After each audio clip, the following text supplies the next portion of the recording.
Hello, everybody. Welcome to episode 3 of the Weekly Puck Off. I may not be a smart man, but Boudreezy and I know a thing or two about hockey. Damn right. Woo! There we go. Good job, Colt. Good job. Welcome to episode 3 of the Weekly Puck Off, brought to you by Boudreezy and Colt 45. Here we are for a bonus pod this week. We don't usually record on Fridays, but we were feeling ambitious after going out to take in some games last night at Niche. Yes, sir. Great spot. Suppose we can say the name of the establishment if you're ever here in Halifax, which is where we do this podcast out of. Check out Niche. They're at the bottom of Spring Garden Road and Barrington. And Niche, if you'd like to sponsor the podcast, we love your cheap drinks, but would like them even cheaper. Yeah, every day. So if you'd like to hop on board, the Weekly Puck Off, we've already got about 7 subscribers on YouTube, I think. Yeah. Really moving up quickly here. 3 likes. It's only been a week and 2 days. I'm almost into double digits. We've almost gotten to the second hand worth of fingers to count our number of viewers. Whoa, so, cold and easy there, buddy. Yeah, so anyway, out at Niche last night, craned our necks every which way to look at all the different screens with games on. Got to see a bunch of different games. There was lots of good hockey. Yeah, plenty of action. Few comebacks. Plenty of action. Apparently, I look like a Zach because last night when I made my way up to the bar, I had a tab with the bartenders there and left my credit card. So they knew my name was Steve or Stefan with the PH. And so so I go to order a tasty beverage and the bartender goes, "Are you related to Zach?" And I go, "No." And he's like, "Are you sure you're not his brother?" And I'm like, "Yeah, I'm pretty sure." And he goes, "You look just like Zach." And I was like, "Okay." And so, went back to the table. And a little later on in the evening, went back to the bar again. Well, 5 minutes later, went back up to the bar again. And got a different bartender this time. And same thing. Are you related to Zach? He says, this different bartender. I think it's Zac Efron, Steve. I wonder who this Zach is. I think they're coming on here. Efron? Yeah, maybe. I don't know. I should have said, yeah, I'm Zach Galifianakis. I've lost 100 pounds in the past couple of weeks. I've been doing a lot of blow lately. Yeah. And this is how I look without the beard. Speaking of blow, I woke up with a bloody nose this morning. Jeez. I had a nosebleed in my sleep. What happened there? Not that I was snorting anything inappropriate. You were snorting marijuana, weren't you? Yeah, I had a couple too many marijuana snorts. I want to try those. I've never heard of those. I should point out Neither have that I. we don't know that Zach Galifianakis does blow, and for the record, I don't either. So maybe we should clarify.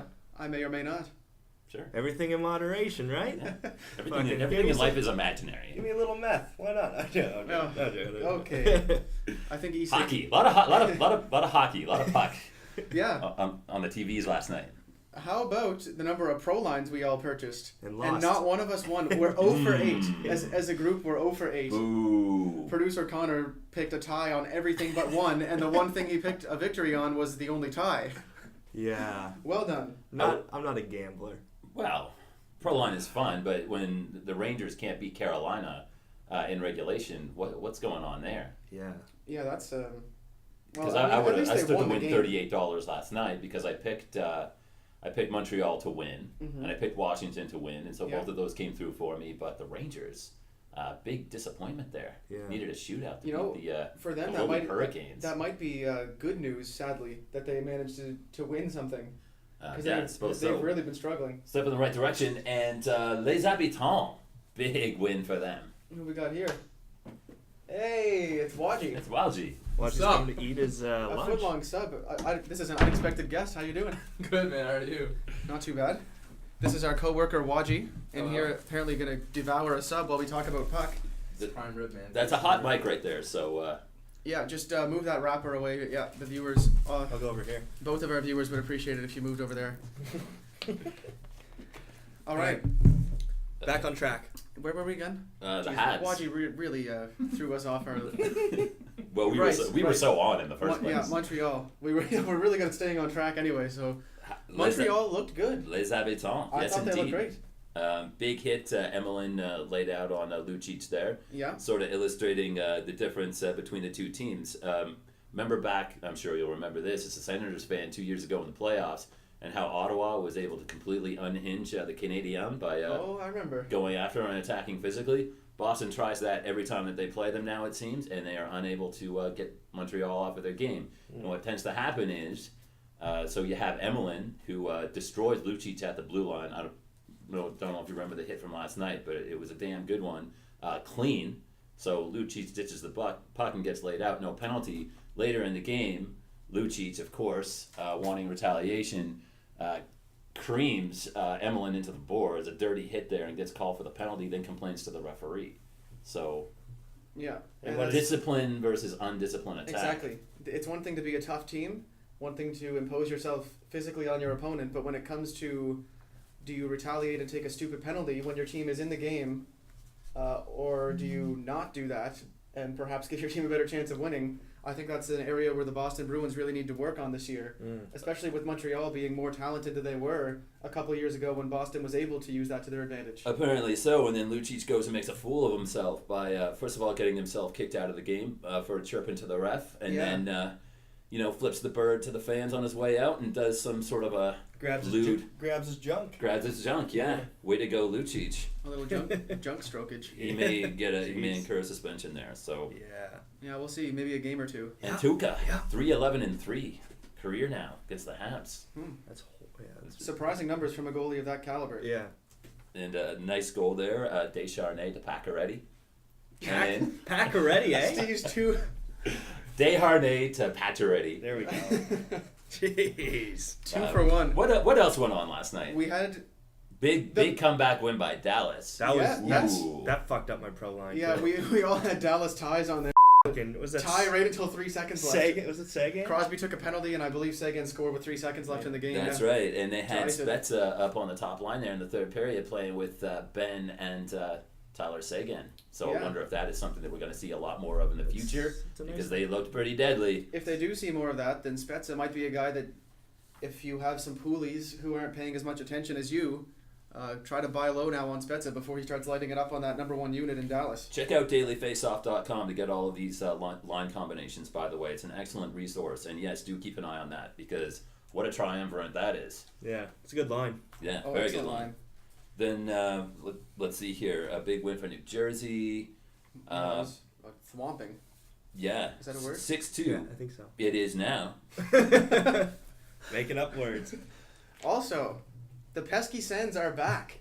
Indeed they are. They're back. Jesus Christ. Down 3-1. I'm the only person who had Ottawa, I'm pretty sure in Canada, on my ticket last night against Colorado. I know I had Colorado. And they were down 3-1. I was getting chirps all over the place, and I was like, no, just wait for it. 4 straight goals by the Sens. 5-3 win against Colorado in their home opener, in Ottawa's home opener. I mean, what more can I say? They look great. They've got 3 lines of depth now. Yeah. Yeah. I mean, not 3 fantastic lines. We're not talking like the Sagan, Spezza, Ben line, but I think three realistic scoring threats as I think opposed to Cece one. even had a point last night, didn't he? Your boy Jeez. Cece got an assist, I do Jeez. believe, yeah. Excellent stuff there from Ottawa. Lots of and contribution. they are 3-1 now, are they? Might even be 4-1. Yeah, Colorado needs to figure it I out. think they could be 4-1. Let me do a quick fact check. I They've think they're been- 4-1. Shit in the bed. Well, in fairness to Colorado, yes, they have been doing a lot of bed shitting of late, but Stone coming in on goal there on the rush and plowing into Rito Berra, and now Yeah. Berra's out, and Varlamov was already. So that is not looking good. Two And injured. now they're stuck with Calvin Picard. Yeah. As the Avalanche continue to struggle, this goaltending situation is certainly not going to help their cause. You know, Ian Mack, somebody that we work with here in the Big office Red. of a financial institution that will go unnamed, actually played hockey with a guy that knew Pickard really well, and he kind of attested to, and I don't want to, if we ever get listeners, I don't want to like crap on players when they're down because it was a bit of an embarrassing night for Pickard, but let's just put it this way, he wasn't one of these like highly touted prospects coming out of like junior. He was on a plane, as a matter of fact, to Lake Erie, where he was, the Lake Erie Monarchs, I think they are, the AHL affiliate for Colorado. And then mid-flight gets a call, no, we're going to like reroute you to Ottawa, because you're playing tonight. And then the next thing you know Wow. is, Then he's in the game. that's right, you're probably- backing up tonight and now you're in the game. He's probably jet lagged. Yeah, I didn't think he played horrible. I thought most of those goals were good goals. Might have been one there that was a little shaky, where kind of the first goal Ottawa scored, where it bounced up over him and Smith got in behind him and tapped it in. Right. And he didn't look bad, but at the same I time, thought he didn't. He certainly didn't cost them the game. at the same time, he did let in 4, and how 5. long? 5, yeah, that's right. He did let in all 5, didn't he? Or was the last one an empty netter? By that point, we were packing up and That getting our point coats I on. was 6 doubles deep. Yeah. I don't know. The Ryan Ginger, I think you got Ryan that Ginger. last night. Fact check: the Senators are only 3-1. 3-1. Yeah. The question from Colorado's perspective is how long are they going to have to go with Pickard Mm. or Pickard?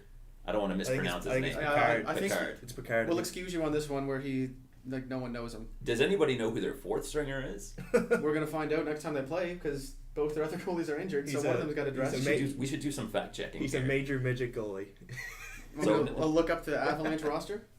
Let's have a look. I'm curious to see who their fourth Yeah, I'll look stringer into that. is. Also, so anyway, the last thing that Colorado needed right now is for this to happen. Varlamov Yeah. with the groin injury on IR. We don't really know how long he's going to be out, but he is on injured reserve, which Yeah. kind of tells me that his injury is a little bit more significant than what we were hearing originally out of Colorado, You which need- was basically that he could just skate it Yeah, off. you need a groin to be a goalie. You do. Crucial. Well, you used to be. You Oh, are, sure. in fact, a I've got, goalie. So I you used would to know. be a pretty shitty goalie in my day, but yeah. I've got some info here. Okay. It looks like Sami Idokallio, Foreign sounds like Finland, Finland. number 74. Very Arakakallio? strange number for a goalie. Aito Kallio. Ito Kalia. Well, there you go. AITTO. Different.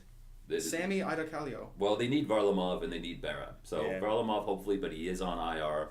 And Rito Berra, we don't know how seriously he's hurt. He did leave the game. There's no word yet on, the significance of the injury. So Yeah. we'll have to wait and see there. Just one final point on that. If you're lacking goalie depth in your fantasy pool and you want to run a third goalie maybe, or maybe you had Varlamov and he's now injured, take a chance on Pickard maybe. Do you have faith in Colorado winning many with him? I don't know. I don't But know if I'd be picking him up. He might be just as good a pick as a guy like Hiller, who's playing on a much weaker team, who might let in more goals. Save percentage-wise, that might be comparable. It's hard to say. Certainly 50 didn't let in stops. a lot the other night. Yeah. Hiller lit it up. Yeah. Do Anyway, we introduce That's for later. producer Connor here, by the way?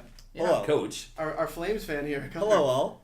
So on the topic of these injuries affecting Colorado, Yes. Plenty of injuries. there's Not- plenty not of a- injuries not a to go lack around. of Tons of injuries. Not a lack of injuries in the NHL these days. Not a lack of significant players ones hurting. too. Significant All players. over the place, absolutely.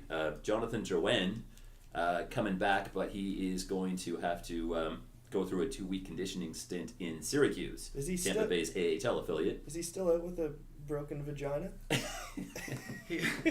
He's back. He's in the lineup. Oh my. He's in the lineup on their farm team. They're going to give him a few games before they bring him up. Oh my. Hurt his finger. Oh my. Let me say something about Drouin. Took in a couple of Moosehead games last year, and he kind of impressed me with some surprising physicality. Yeah. He added a little bit of bulk, and it seemed to me that he was, a bit more of a force out there physically than people maybe give him credit for. So Yeah, perhaps. saw a couple of nice hits. Anyways, down to Syracuse, he goes for 2 weeks, and when he comes back, we'll see how he does with the Lightning. Mikhail Grabovski is. That's another We one. saw yeah. him get laid out last Yeah, night by John Scott. We were just talking about how he might be a dark horse for the Islanders, putting up some points, a little bit streaky. But to lose a top 6 forward is never a good thing for your team. Right. Especially where the Islanders are so hot of late. They still managed to pull out the win last night against San Jose. That's right, and a big win that was for them because they're 4-0 now. Yeah, And leading the Eastern Conference. one thing you don't ever want to do is skate into a 6'8" brick wall, but that's what Grabovski did. That's what happened. Got dropped. He certainly did. So left the game, upper body injury. No word on his condition or when he might be coming back, but hopefully not hurt too bad. Pascal Dupuis. Yeah, that was hard to watch. Not only did he get kind of shoved down via cross-check from behind, but after he landed on the ice, took a slap shot from Letang right in the vertebrae. Yeah. There's nothing worse than getting shoved down from behind. No. Well, Other than from a maybe- man's perspective. Other than getting shoved down from behind and then getting hit by a slap shot in the back of the neck There's from Chris nothing Letang. worse. There's really nothing worse. Yeah, Yes, it a didn't look good. scary moment in Left all on a seriousness. stretcher. Had to leave on a stretcher. Very. Good news is he has full mobility. Little bit of numbness in his arm, from what we understand. Johnson said that Tyler Johnson, Pittsburgh's coach, not Tyler Johnson. Did I just say Tyler Johnson? We're gonna edit this part out. Classic Boudreezy. No, we're leaving it in there. I forget what the coach is. It Mark Johnston? Is that it? Sure.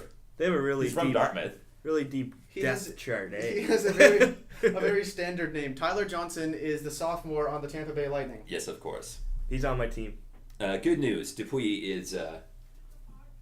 Yeah. Yes. We're in the middle of recording. Thanks for interrupting. is expected to be That okay. was our supervisor. Sorry, folks. The goat.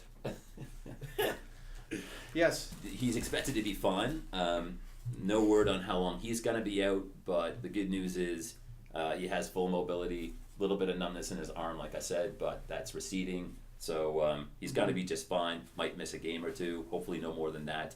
Pavel Datsyuk, Update on Datsuk. probably going to be back in the Red Wings lineup sometime during the home stanza with Toronto, which takes place Friday, Saturday. So during one of those games, expect him back.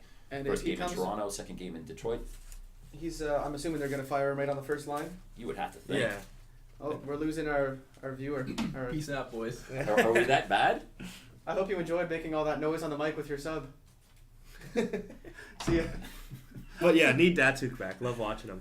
Love Yes. watching him. Yeah, talented player. So skilled. Gonna put up the points as long as he doesn't get hurt. Fantasy hands. owners waiting intently, waiting to hear when he's coming back. He's coming back this weekend. That's the word on the Detroit streets. Another day-to-day player that we don't have a whole lot of information about at this point. Nugent Hopkins. That's right. Still down and out. I think it was from that fight. I think it was too. I think he got hurt from that fight, and he's missed 2 games now. That's right. So day to day is Nugent Hopkins. Don't know for sure when he's coming back. Yeah, no Don't- updates on. I looked into it. I mean, there might have been some updates in the last couple hours. I looked into it this morning. Saw a multitude of sources say there's still no information on when he expects to be back. He hasn't been placed on IR yet, so Day to day still. yeah. This is what happens when you let your star player fight. Why did nobody bail him out of that situation? Why did none of the Oilers just sort of left him out there to dry? Do you think anybody would have let that happen to Stamkos or Crosby or Tavares? Hell no. No. Carlson even? Hell no. Subban? It just speaks to the problem that exists in Edmonton and that they have no chemistry and physicality. They don't have any. Yeah, they've looked bad. I've watched a couple of their games, usually just a couple periods, and then I fall asleep because it's a late game. Dallas Eakins is probably on thin ice at this point. One would have to think. I don't know why their GM hasn't been taking any blame for this. Well, Vancouver, they sort of did the same thing where they sort of blamed the coach when really it was the general manager that was kind of messing things up. So they got rid of Vigneault when maybe they shouldn't have, although they have a good coach now. But yeah, I agree with you. Maybe the GM needs to be taking some of the brunt of the criticism as well. How long has McTavish had the gig there? A few years anyway. He's had it for a few years now. I don't know exactly when he started. And what's he done? This year he added a couple of second-rate defensemen that we thought might impact just because they're big guys. That hasn't been the case at all. He's grown his hair out a little bit in that time. McTavish? Yeah. I'm surprised he hasn't lost it all by now, being the GM for that team. Nice flow, bro. Nice salad.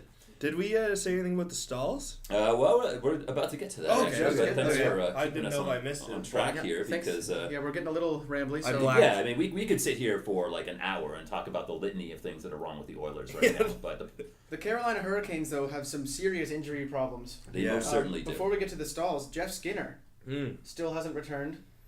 Probably experiencing some sort of concussion symptoms. He's day to day. I don't think he's been placed on the IR yet either. Probably feels a lot like I do today. Mm. After Me too. a couple too many Keith's pints at Niche. Whiskey Devils. That'll do it. Probably coming back on Tuesday. Looks like when they play the Jets. I think that's when we can expect him.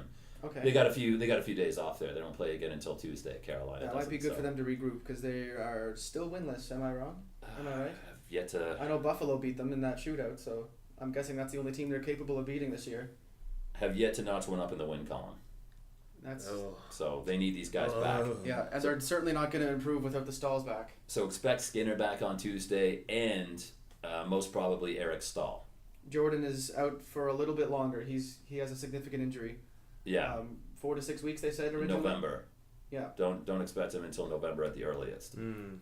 But Eric Stahl, definitely expect him in the lineup on Tuesday if, of course, he still plays for the Hurricanes by That's then. what I was going to say. Yeah, because speaking of Eric Stahl, there's been some trade rumors circulating around There most certainly the has. interwebs and the NHL There talks, Twitter. There most certainly have, and the way it is with Toronto and the media hurricane that surrounds that. Do we got Naugs coming in here? We should have him here shortly, our Leafs expert, if you will. Yeah, But I mean, if Randy Carlyle or Nonis blows or sneezes, it's all over the social media. But there seems to be some potential, at least substance, to this trade rumor. Yeah, because Stahl is willing to waive his no trade clause to go to Toronto. Right. So it seems like there's some serious discussion going on there, or they probably wouldn't have addressed him. This is a trade that almost kind of makes sense for both teams when you kind of think about it. And the trade rumor is Stahl going to Toronto in exchange for one of two players, Tyler Bozak or Nazem Kadri, one of those two, plus First round. Jake Gardner, plus a first-round draft pick. Yeah, and you say it makes sense for both teams. I don't know if it does make sense for Carolina. Don't think so. Their first round pick for Toronto this year is likely not going to enter into that draft for McDavid, or into the lottery for McDavid and Definitely Eichel. not. So I don't know what they're thinking there, unless they think there's a great guy they can get 9th or 10th overall, because I figure that's right around where the Leafs will be finishing in the standings. Well, the Leafs could go either way. But They if might they're make the getting Stahl- playoffs, they might not. But if they're giving them Stahl, if they're giving up their best player and giving them to the Leafs and then expecting them to do poorly, I don't really get the correlation between those two things. You know what I mean? I do know what you mean. Because now they're going to have two lines of depth. Assuming it's Kadri that goes, they've still got two fantastic centers, Eric Stahl, Tyler Bozak. What sort of implications would that have for Bozak? Would he become a number 2 center, or would they slide Stahl in with Lupul? One would have to think that they would bump Bozak down to the second line. And I know you're a big fan of Tyler Bozak's. I do like Bozak. He's been doing well fantasy pool wise for me. But we talked Over a about point a game on that Kessel line. he's underrated. I completely agree with you. Fantastic sleeper. Oh, there's our guest. But we talked about Hey, Stahl. the Leafs experts. back again. Bitches. How are ya? Naugs. Thanks for Fired joining up. us. Once Fired again, up. for the second pod in a row, we have Brian Noggle. Today Fired up. he's going to weigh in on this potential trade of Stahl going to the Leafs. And Great timing here we because just got into that category. So what are No. your thoughts? Noggle's a Leafs fan, so Friday, for fuck's sakes. Here we go. Niche going. again. Thinking about it? I'm going. All the, you know I love Fridays. The big Moose game tonight. All the perspective, Yeah. just the whole weekend. Just Yeah. bins Yeah. everywhere. It's awesome. Okay, back onto the Okay. stalls. Or Back on track. I'm the fired up. the good stall. The Caffeine. Eric stall. Okay. Oh, yes. The So Eric Seltzer. we just briefly did an overview of the potential trade, the fact that Stahl waived his no trade clause if they were to trade him to Toronto. And I was kind of saying that I don't think it's a smart trade for Carolina. Okay. I don't know. From a Leafs perspective, what do you think? Would you prefer to have Kadri and the draft pick? I mean, Gardner, in my opinion, is sort of irrelevant. They can give him up and not be too hurt, especially with this Percy guy coming out of nowhere. Don't know who. I don't know. I do really like Percy. I'm going off track here. I really like him. Never heard of him even during training camp. Never heard of the guy. Yeah, me neither. And he just came out of nowhere, and he's a very steady, smart defenseman, and he works. So, he's a good player. Yeah, so he's made a lot of impact so far. already this season. Yeah, he's fun to watch. I think the good thing for Toronto too, why the trade makes sense for Toronto, is because Kadri and Gardner have spent an inordinate amount of time in Randy Carlyle's doghouse, particularly Gardner. Yeah. Although Kadri has spent some time there as well, so certainly I don't think you miss Gardner. Kadri's I would equate to a good second line center. I don't think he really has top line capability, not quite consistent enough. Yeah. But if you're going to look at it as a substitution for Kadri and you bring in Stahl, I think that makes perfect sense for Toronto. Yeah, I think right now this trade should be done. Kadri, he shows flashes of brilliance. Some goals he scores, it's like, holy shit, how's this guy not one of the best players in the world? Yeah. But at the same time, his consistency is very suspect. And Gardner, great young defenseman, but a guy that's not going to lead you to a Stanley Cup. And I think a guy like Stahl he's a proven winner. Back in 2006, he was very instrumental to the Hurricanes win. Absolutely. And I think a guy like Phil Kessel needs someone like that, because I think Kessel's sort of their superstar right now, and I don't think he's that kind of personality to be that superstar. Not like a leader. Exactly. He doesn't have those leadership qualities that Stahl has, which I think he could bring to the table and make the Leafs. And people forget better. I've heard some talk about the Leafs maybe not wanting to lose that youth in Kadri, but people forget Stahl still hasn't seen his 30th birthday. That's right, and Which that's is easy to insane. forget. He's been in the league for so long, but he Yeah. started as a fresh rookie, so he's played over 10 years in the league, but he's only 29. Yeah. So he's got a good 5 or 6 years left before he starts rapidly declining anyway. Exactly. Could bring a lot to the table for the Leafs. So I think if that exact trade we just mentioned goes through, I think Toronto wins it by a landslide, and Carolina goes further down the tubes. It's a really good point that you make when you say that he hasn't even hit 30 yet. He had sort of a disappointing season last year, Stahl did, which we kind of talked about during our first podcast. But that really, to me, was sort of a blip on the radar. Yeah. He's already shown signs of bouncing back this season. I think he's on a point-a-game average. Granted, it's only 2 games in, but Change 2 of points in scenery his first 2 games. might do some good things for him as well. I would think Getting so. to play with better, I mean, Kessel and Van Riemsdyk are miles better than who he's been playing with in Carolina. I would think Very so. true. Carolina's been a study in mediocrity for so long. It's just got to be affecting him psychologically. He wants to get out. So I think they've made the playoffs once since they won the cup. is that all? Once, maybe. Yeah. You might So, be correct. I think they missed the playoffs the year after they won, didn't They they? did, yeah. In They were one 07? of the first teams to do that. It sounds about right. And then the other thing is, too, they give away a first-round draft choice, but we've seen that Toronto has been a little, shall we say, spotty with their draft selections. I know they got ripped by grapes on Just Saturday night. At the same time, Ask though- John Cherry about their drafting. yeah. At the same time, though, that kind of scares me. That's the only scary part of that trade, because their last 2 first-round draft picks they gave away turned out being Tyler Seguin and Duke Rask, 2 superstars. So at the Well, I same thought- time, it's sort of a double-sided sword, right? Didn't Toronto draft Rask and then trade him for Raycroft from Boston? Well, it was in the same trade with Seguin. Okay, yeah. Okay, yeah, you're right. Yeah, Sorry. they drafted Rask, held on to Jeff Pogge instead, if I recall. They thought Pogge would be the guy, and he's never played an He's NHL game. Canadian, yeah. He sucks. Yeah, Rask was, I don't know. The Leafs have got some work to do on their scouting reports, I think. That'll Yeah. be part of their issue. I think from Carolina's perspective, they kind of realize that Stahl wants out, and he'll be a free agent not after this season, but next. So any opportunity that they can get to get something of significant value, which Kadri, maybe we haven't seen the best from him yet. He's still pretty young. So Yeah. maybe he will ultimately develop into that first-line center. Right now he's a good second-line center. They get the first-round draft choice. And, changes scenery for Gardner too, maybe. Perhaps a different coach for those guys might help them. Indeed. There's been some friction between Gardner and Carlisle, that's for sure. I just had a really good thing I was going to say, and I forgot. Yeah, fucking blew I it, eh? forgot it already. Well, maybe we should get to the Johnny, facts over of the here. day here. Yeah, let's Jeez, hear that's- some It's facts. going to bug me. And then interluding into our fun of the day. Well, this is a new segment that Oh, we're going to start. I remember what I was going to say. I just want to get it in there. Snort This marijuana. This trade kind of reminds me of what Ottawa did with Spezza. Okay. They knew he was going to be going at the end of the next year anyway because he didn't want to play there.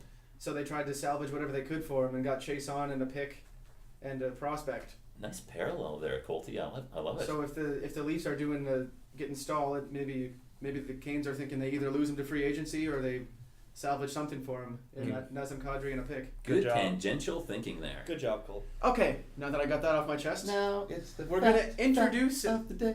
Oh, we got a theme song.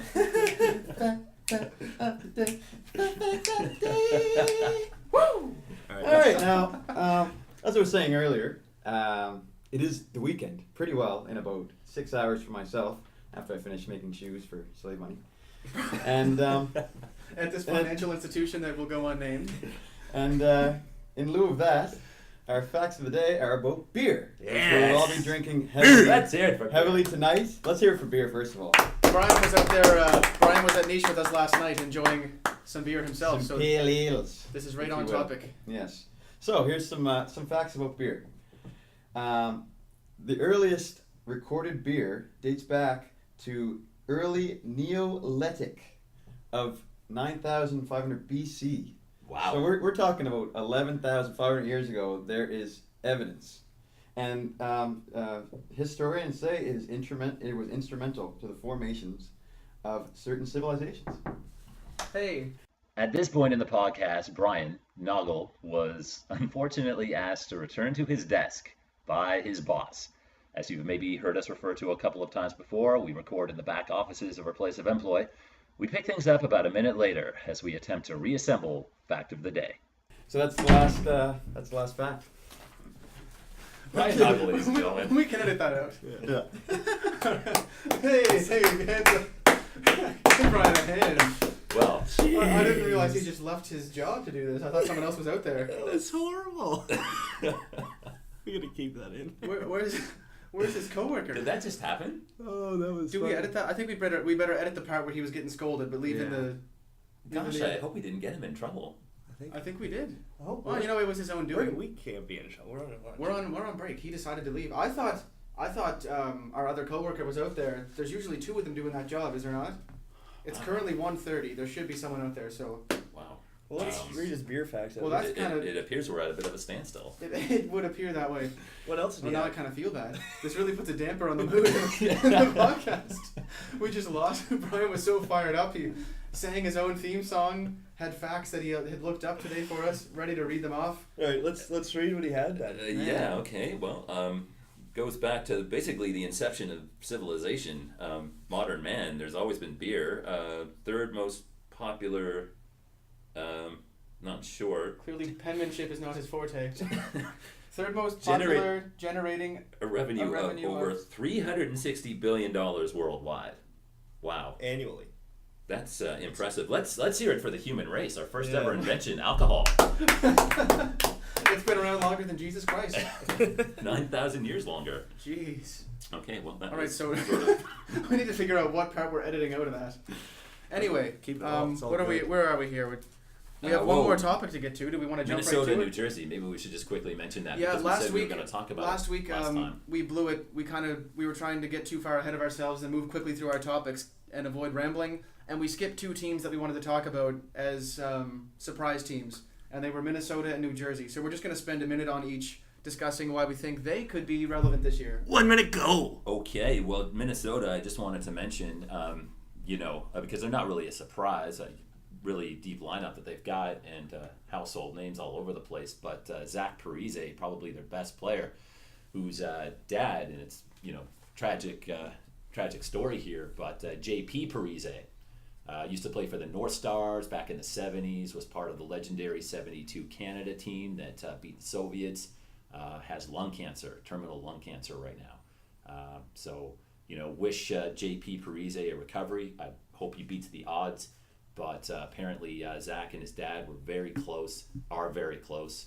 And it's just got to be a motivating factor for Zach. One would, Yeah. not want to be in that situation, but he's already a great player. And he's obviously winning the Stanley Cup this season would be huge for the Parises. So, Yeah, that would be kind of a storybook season, really. yes, indeed. And, It is too bad to hear that about anybody. But I agree. It could really spark him for a big year. I think so. And he's been good so far. I don't have his exact point totals in front of me here right now. Obviously, we're a little bit disorganized. Maybe we can find that out. I know it's like 5 or 6 points so far. So far this year? The Parise factor. If he has a big year, then it could help Minnesota really be a dark horse this year. Yep, and if you'll bear with me here just briefly, this is reminiscent of last podcast when I was looking up my next team, but then we got cut off and producer Connor whipped us to the next topic. The schedule guy. All right, our scheduler. I've got the lineup here for New Jersey, Schedule. and I'm going to see if anybody else is surprised by the amount of depth this team has, because I was. Line 1. This is the New Jersey Devils. I don't know if I said that. Line 1, Camilleri, Zajac, and Yager. Decent. Okay. Good scoring line. Camilleri's playing well. I got him on my pool. Yager is always good. Yeah. The man could be 60 and he'll still be getting points in the NHL. Yeah. Line 2, Zubris, Eliash, and Havlat. Havlat has also been coming out firing this year. Yeah. Maybe this certainly change of has. scenery, top 6 minutes, might be doing a lot for him. Yeah. Third line, Adam Henrique, the third line center. Now that's Good. He's that's a good. solid. Michael Ryder with his new skates. I read an article that there's this one particular type of skates that he likes, and they discontinued them last year, so he had to play with different skates, and he thought it really affected his feel on the ice. He got some custom made this year to match his old ones, and he came out and had a 4-point night in his first game. It's the skates. Got to So be the skates, Ryder, money. It's got to Henrique, be the shoes. Ryan Clough, the third man on that line. Henrique, very underrated too. And their fourth line, Jordan Tutu, the grinder. No way. Real good role player. that right there. Steven Gionta and Tuomo Ruutu. Wow. So there's not really any weak line there. Like they can run 4 lines and That is deep. Forget Yager. Forget Ilyash. They have Jordan Tutu. Yeah, watch out. Are you kidding me? maybe a little weak on defense in comparison to some of the other front runners. They've got Marek Zidlicki, I don't know Zidlicki, yeah. Zidlicki, and Bryce Salvador, Andy Green, Damon Severson, who I haven't heard of, and Jelena and Merrill round out the third line. Eric Jelena is a great quarterback on that second power play unit. He puts up some pretty good points fantasy-wise. If you're looking for if you have a fairly deep fantasy league, Jelena might be a good guy to take a look at there. Well, you mentioned the New Jersey defense, but they actually had the fewest shots on net out of any team last season. Which is fantastic. They are a defensive-minded team. That's a good way to look at it. They don't have exceptional defense studs for lack of a better term, but the way they tailor their play really helps the goaltending, and they have Corey Schneider, who's been playing great. Yes, And now that he's the bona fide number one starter with Brodeur out of the picture, that's right. I look for Schneider to really have it's the first time he's really been the number one guy of his team. Indeed it is. And I think it's his time to shine. He was with Vancouver. He was always splitting time with Luongo. Even when he was kind of the starter, he had Luongo to think about. Then it was Brodeur. Now it's his baby, the starting job in New Jersey. So And it's they've his got to their run faith with. in him. They've got Clemenson as a backup, who I don't think will really contend for many of those starts. I don't think so. So Schneider probably getting about 60 starts, maybe more this year. It's Schneider And all the way there. With that four-line depth, I think New Jersey's a playoff team. And I had ruled them out before the season started. Then I saw them play a couple games and looked at their lineup, and I'd be shocked if they don't if they're not at least in the picture come time the end of the season. They know how to play that team defense. And speaking of shots on net, Minnesota was 5th in the league, 5th fewest shots on goal. So people talk about their goaltending, but Minnesota's goaltending. But Kemper's played well so far with a couple of shutouts to start the season. So the only real doubt with Minnesota was their goaltending situation. right, And with Kemper now looking like he's going to step up and be that guy for them, right. it really allows them to put their faith in somebody with Harding injured and all this. And Harding will be back eventually too. I think he's slated to come back in November. Do you know how he hurt himself? By the way, Josh? Apparently he kicked a wall. He kicked a wall. Got into a spat with his girlfriend. He got a little angry and kicked a wall. And yeah, He must have been drunk. That or poor something. guy. subsequently It's got just suspended one thing by after his another. team. Right when he's poised to take a number one role, his MS is kind of under control for the time being. He goes and kicks a wall and he's out for 3 months. Snake bit. Come on. The guy's Give absolutely the man a snake break. bit. I bet his girlfriend's a Jeez. She sounds like a lovely woman to me. Harsh. Okay, so moving on here. Oh, Gibson got demoted too. Oh, yeah. Yes, I also did do a bit of reading into that. They're giving Anderson the starting duties for now with those couple of really good starts he had, and they want Gibson to continue to get regular playing time. So they sent him down to their AHL affiliate so he can start games there. Meanwhile, they bring up LaBarbera as a backup for Anderson just for the time being until they bring Gibson back up into the big show later on. Jason LaBarbera, which really surprised me because this Gibson, Josh Gibson, is John Gibson. classic. Classic Boudreezy. I am a little hungover today. Easy, Boudreezy. John Gibson is supposed to be the best goaltending prospect out there. And I think he is. I think don't hastily drop this guy unless you really don't. If you have a minimum number of goaltender starts, then maybe do it. I think this might be a time for fantasy owners to buy low on Gibson. You can probably pick him up for next to nothing. Even grab him off the free agents if he's been dropped, and look for him to return within a month. I'm saying he's coming back. He'll contend for that number one role. All it's going to take is a couple bad games out of Anderson, and they already showed last year in the playoffs that they showed no remorse in switching those goalies around. Right. No, they didn't hesitate to do that. So hopefully Gibson does make a return to the parent club soon. If not, though, then Anderson's the guy in Anaheim because I certainly can't see LaBarbera ever taking over. So I'd have to agree there. what do we want to look at next year? Sleeper picks? A couple of sleepers. I don't have any, but I know you do. You have a couple there. I was going to mention Cam Atkinson for the Columbus Blue Yeah. Jackets. Cam Atkinson. So 4 games. Through 4 games, he has 3 goals and an assist. He's a +3. He's playing on the top line with Johansson and Foligno. Also seeing first-line power play minutes. So definitely a guy that you might want to go for if you need a forward. Probably there on the waiver wire for you right now. So think about picking him up. Also, for the Arizona Cardinals. I know they're the Coyotes, but I just can't get used to calling them Arizona. Yeah. Mikhail Botker, who had his first Yeah. career hat trick against Edmonton on Wednesday. And is he playing? I'm just going to do a little fact check. Is he on the top line? Because He certainly is. he played really well that game. With Vermette and Shane Doan. So he's got 6 points racked up through his first 3 games and is also a +3. So definitely an option for you there.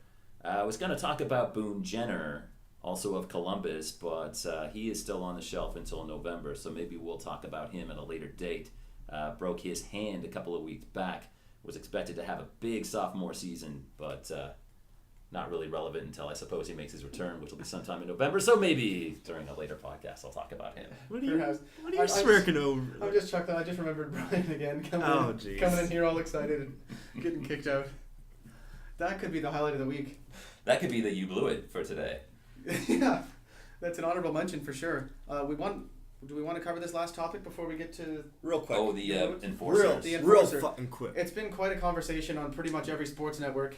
NHL enforcers, are they still relevant in today's league with all these strict rules on headshots and fighting, and things are seeming to, it's kind of taming down. You need 4 lines of depth. You don't really have room for a goon, but Right. some teams still have them.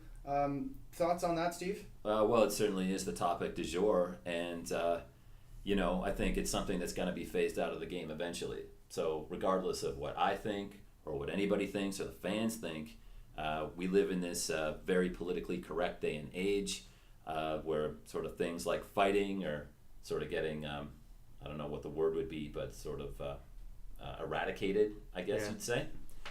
So in fighting, in hockey is like one of those things. So what is going to happen eventually is someone's going to get seriously injured again through one of these fights. And especially if it's like a marquee player, and that will basically be the end of fighting. And I suppose it's maybe bound to happen eventually. It really adds something to the game. I'm not, I guess, a violent person by nature, but growing up and having watched hockey all of my life, and hockey is sort of a unique sport in that you've got players that are just sort of like flying around the ice at a much higher rate of speed than you get, say, like in football. Yeah, Or- you can definitely or skate a basketball. lot faster than you can run, especially with these guys being so explosive these days, and their legs are like trees. Some of them, they're so strong. Absolutely. They really get accelerating quickly. It's a game of high speed collisions. Yeah. And that creates a lot of aggression and a lot of pent up anger, I suppose. And so you've got to vent that some way. And I know Grapes would say, if he was doing a coach's corner here with us right now, but I would agree with him, is that you've got to vent that anger, that aggression some way. So if it's not through fighting, then maybe it's you swing your stick at the guy, like what McSorley did to Donald Brashear a few years back. Or you crunch somebody into the boards from behind and you break their neck. Then the person's paralyzed for life. If you beat someone up in a fight, then maybe they get a bloody nose. And Maybe at least you they break have your the hand. Maybe you opportunity. break their jaw. Yeah, they have the They opportunity have to the opportunity fight to back. defend themselves. Yeah. Like cheap shots, there's nothing they can do about that. But in a fight, they know what's coming. They know what they're getting themselves into. Absolutely. It might be a bit safer that way. I'm gonna kind of take the easy way out on this question and say it depends. I think it depends on the team. If you've got 4 lines of depth and you've got some tough guys already that aren't absolute goons, the Boston Bruins being an example, they've got Lucic and Marchand, the talented players who can also go out there and grind it out. They don't need a goon. A team like Edmonton might be able to use one. They're a weak physical team. Young. They don't have 4 lines of depth, so it's not going to kill them to throw a couple goons on the 4th line to go defend these guys like Nugent Hopkins who are getting injured, having to fight for themselves. Right. So I think it depends on the team. I do agree that at some point it is going to get phased out, but for the time being, some teams still do need people who can stick up for their stars. Even Pittsburgh. Crosby has been getting pushed around a bit these past few years, and it wouldn't hurt to have somebody there to stick up for him. Do I think they want a goon to play with Crosby? No, that's stupid. But maybe put one in their line. Yeah. I'm not saying they have to because Pittsburgh's got a good team as well. I think it's an excellent point. It depends on the team. It depends how much depth you have, how much physical presence you have to begin with. I think it's an excellent point. Gretzky had his Semenko. Crosby doesn't really have someone like that. So if you can find someone like, I suppose, a Ty Domi or a Chris Neal, somebody that could score a little bit, but to be out there and fight for Crosby, have his back when you're playing a team like Boston that is obviously going to go after him physically, rather than Crosby a lot of the times having to fight for himself, and then in the playoffs he invariably gets injured and he's not 100%, and then we ask what happened to Pittsburgh. Why did they lose again? And he's visibly frustrated when he's getting pushed around out there too. Absolutely. He gets double teamed, pushed around, cheap little slashes when the refs aren't looking, and then he gets all riled up and he doesn't play the way he should be playing. Absolutely. All right, so that's I guess we kind of had to chime in on that because it's been trending for months, it seems like. So there's our take on the enforcers, and that's the last time we'll talk about them. Okay. Unless something comes up where they change the rules. Absolutely. So I guess that brings us to the end of our schedule for the week. Do you have a top cheddar nomination? I think I do. We kind of touched on it earlier, but a huge win for the New York Islanders last night as they get to 4-0 for the first time since 2002, and Johnny Tavares takes a slap shot to the knee, writhing on the ice in agony, doesn't leave the game, stays in the game, records 2 assists, and scores a gorgeous shootout winner. to beat the San Jose Sharks 4-3. Leading the league in points with 9 points in 4 games. There you go. That's a stud if I heard one. Over 2 points a game on average. 100%. Maybe he'll Good be math. that guy that'll... yeah, maybe he'll be that guy that passes Crosby this year. I can tell you went to St. Mary's. You must know your bed mass. What's bed mass? I don't know, maybe about 200 kilograms. Get it? The mass of my bed. And that went over my head a little bit. I'm sorry. Do we have I'm a little any crickets queued up on the soundboard? If only. Anyway, my top cheddar. I'm gonna go. We mentioned him a little bit earlier. Jonas Hiller Yes. stole the win against the Chicago Blackhawks. 49 saves. His My team, boy. Coach, his I team know you got love outshot. that. 50 to 18 were the shots in favor of the Blackhawks. Stopped scoring chance after scoring chance. Yes, the Hawks missed a couple open nets. That's beside the point. He still stole the game. 49 saves. That's a stud overtime win. Those 2 points. I don't know. Maybe Calgary gives teams hell this year and they squeeze in the playoffs and they look back. Maybe those are a huge 2 points. Turning Jonas points in Hiller. the early turning points. Top cheddar, Jonas Hiller. And now on my fantasy unit to replace the IR'd Semyon Varlamov. So there you go. Jonas Hiller. Jonas Hiller. Boudreezy likes him. I like him. You should all like him. You blew it.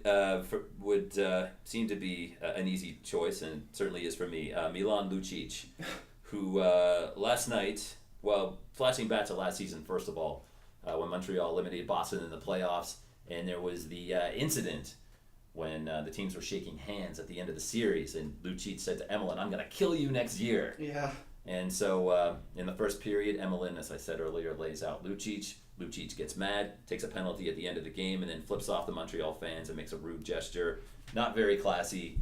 So, Milan Lucic, you and your team blew it. You blew it. As the Boston Bruins continue to struggle. And on the trend of the Bruins, the game last night against Montreal, my you blew it is going to be based on that as well, because apparently a Montreal fan was pointing and flashing a laser pointer at Tuukka Rask all night. Right. Rask said it didn't affect him, but there was a laser pointer being pointed at him. So to that Montreal fan, you blew it. I think I have a you blew it. Oh, we've got a third one for this week. Noggle. Yeah. You fucked up, bud. If Donald's not on the show next week, I guess that means that. And it was going so well. I know. Yeah, if he's not back on the next pod, Hopefully he'll be back next week. Hopefully he He's- doesn't get fired. he's been dismissed. He's That's right. currently Yeah. writing up his papers right now. We hope to have Noggle back next week for some more facts. And that's going to become a regular segment, we're hoping, as long as he doesn't get fired. Right. Godspeed, Noggle. Oh boy. Are we done here? We're wrapping it up? I think that's about all we've got. I thought that was a pretty good pod, guys. I'm just going to fade this music in here for the outro. Okay, thanks for listening, everybody.